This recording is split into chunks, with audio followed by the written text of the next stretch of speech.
여러분 안녕하세요. 작가 고정욱입니다. 오늘도 고정욱 TV에서 여러분을 만나서 대단히 반갑습니다.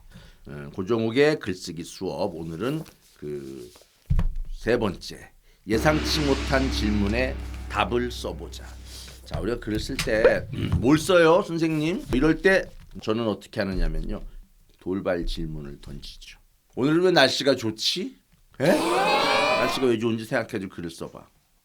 그러한 돌발 질문이 들어왔을 때 우리 인간들은 갑자기 뇌세포가 긴장을 해요. 이걸 어떻게 해결해야 되지? 하면서 막 돌아가는 거죠. 이게 이제 글쓰기하고 비슷한 거예요. 저는 그런 돌발 질문을 던져서 사람들로 하여금 생각해보지 않았던 것들을 생각해보고 그쪽에 대해서 관심을 기울이면서 그것을 글로 쓰는 훈련을 많이 시킵니다. 자, 오늘은 그래서 예상치 못한 질문에 답을 써보자라는 항목을 제가 좀 읽어보도록 하겠습니다.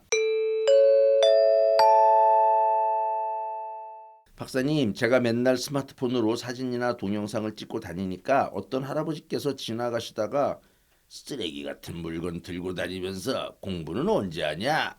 라고 말씀하셔서 정말 충격 먹었어요.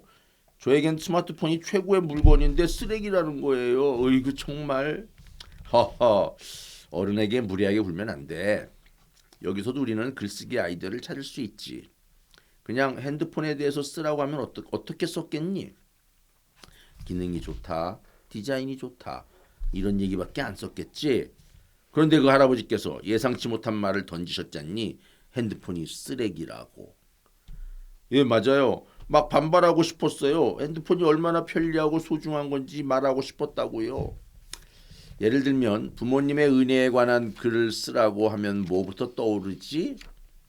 어린 시절 저를 돌봐주시고 고생하신 거예요. 그럼 예상치 못한 질문을 한번 해볼까? 모든 부모가 늘 천사 같기만 할까? 어때? 어떤 부모는 자식을 때리기도 하고 내다 버리기도 하잖니. 꼭 좋은 부모만 있는 건 아니잖아. 부모가 오히려 자식을 괴롭히는 경우도 있지. 하긴 그런 생각은 못 해봤어요. 이런 식으로 예상치 못한 질문을 받게 되면 우리는 뇌에 자극을 받게 돼. 뇌세포가 반응을 일으키는 거지. 그런 자극을 받을 때 우리는 글을 쓰고 싶다는 생각을 한단다. 예상치 못했다는 건 통념을 깬다는 거야. 예상치 못한 질문이나 엉뚱한 질문을 많이 하는 사람들은 그만큼 글을 잘 쓸 수 있는 소질이 있는 거지. 당장 스마트폰은 쓰레기가 아니라는 걸로 글을 써봐야겠어요. 자, 우리 스마트폰 여러분들 많이 가지고 다니잖아요. 굉장히 소중한 물건이고 나의 모든 것이 기록되어 있고 나의 모든 일정이나 나의 삶이 그 안에 저장되어 있는 건데 이걸 쓰레기라고 그러니까 그러다 보니까 쓸거리가 생겨나는 거예요. 우리가 이렇게 예상치 못한 생각, 예상치 못한 질문을 통해서 글을 쓰게 됩니다. 저의 경우는 제 소개를 제가 처음 했을 때 우리 애플북스 출판사 편집부장이 와가지고 선생님은 왜 동화만 쓰셔요? 청소년을 위한 걸 하나 쓰시죠. 선생님 책 읽은 아이들이 중고등학교 올라가면 읽을 책이 없잖아요. 그래가지고 제가 돌발 질문. 청소년 책을 왜 안 쓰세요? 충격을 받은 거예요. 아 그러네. 내가 쓰면 되지. 그래가지고 나온 책이 까칠한 재속이 아니에요. 벌써 11년 됐고 이제 곧 나오잖아요. 7탄도. 이렇게 계속 쓸 수 있었던 거는 그 편집장이 던진 한마디의 질문. 왜 청소년부를 안 쓰세요? 그래가지고 지금 7권씩 나오게 됐고 제가 평생 쓰겠다는 결심을 하게 된 책이 바로 까칠한 재석이란 말이에요. 우리는 항상 글쓰기 전에 질문을 많이 해야 됩니다. 사람들을 보거나 사물을 보거나 이건 왜 이럴까? 저건 왜 이럴까? 왜 하늘은 파랄까? 빨간색이 아니고 이런 식의 질문들이 엉뚱한 것 같지만 그러한 독창적인 질문들이 우리에게 자극을 주고 그러한 자극을 통해서 우리의 삶이 좀 더 나은 곳으로 변화 발전해 나갈 수 있는 거죠. 여기에 나온 예문이 글쓰기 예문이 바로 50쪽에 있거든요. 여기 보면은 나에게 첫 질문했던 학생 얘기가 나와요. 선생님, 6.25 전쟁 때 인해 전술을 편 쪽은 어디라고 생각하세요? 중국 유학생 한 명이 내게 이런 질문을 했다. 원하는 대답이 무엇이길래 나에게 이런 질문을 하는 걸까? 그랬더니 글쎄 알고 봤더니 그 중국 유학생이 진실을 말해주는데 전쟁 났을 때 그 만주 쪽에 살고 있던 한인 젊은 우리 조선에 살고 있는 조선족들은 다 징병해가지고 니네들 전쟁이니까 니네가 나가 그래가지고 사실은 그때 완전히 우리 동족끼리 또 싸웠다는 거예요. 그래서 지금도 연변이나 이런 데가 보면 할아버지들이 없대요. 다 죽어가지고. 이런 놀라운 이야기를 해주는 것이 바로 질문에 의해서였어요.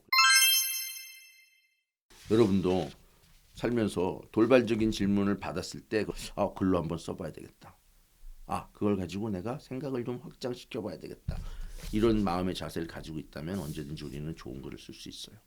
돌발적인 질문에 당황하지 말고 이참에 글로 쓰겠다.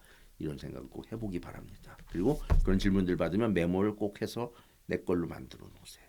메모 한 줄이 여러분들에게 삶을 바꿀 수도 있어요.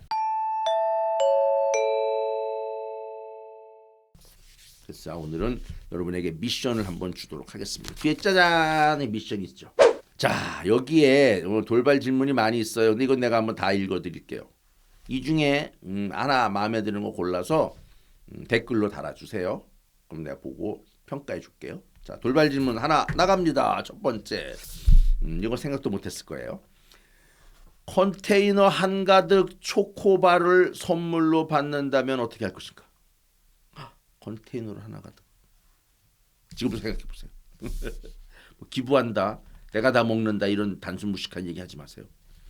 두 번째 돌발 질문. 한국 사람들은 하지 않으려고 하는 험한 일을 왜 이주 노동자들은 불법 체류를 하면서까지 하겠다고 하는 걸까? 그렇지. 공장 가서 위험한 일 다 외국인들이 하고 있는데 왜 그럴까요? 돈 때문이다. 그런 생각하면 안 돼요. 돈은 당연한 거고 그 밖의 대답을 한번 생각해 보세요. 왜 그럴까? 나만의 독창적인 생각. 세 번째 돌발 질문. 길거리가 지저분해야 청소부 아저씨가 쓰레기를 치우면서 월급을 받을 수 있는 게 아닌가? 너무 깨끗하면 청소부가 필요가 없겠죠? 이것도 한번 생각해서 내가 생각할 땐 이것 때문이다. 한번 댓글 달아주시죠. 길지 않아도 됩니다. 마지막 네 번째 미션. 100일 동안 누워만 있으면 어떻게 될까? 누워만 있고 싶죠. 한 100일 누워 있으면 어떤 일이 벌어질까? 상상을 해보세요. 이런 돌발 질문에 능숙하게 대처하면서 글을 쓰면 그 글이 재밌는 글이 되는 겁니다. 재밌는 글. 제가 재소기를 쓸 때도 돌발 질문을 받아서 썼는데 그때 어떤 상상했냐면 주먹질하는 일진이 마음을 바꿔 먹으면 어떤 일이 벌어질까? 내 마음을 바꿔 먹은 거는 여자를 좋아해서 바뀌었다. 이런 걸로 시작한 거거든요.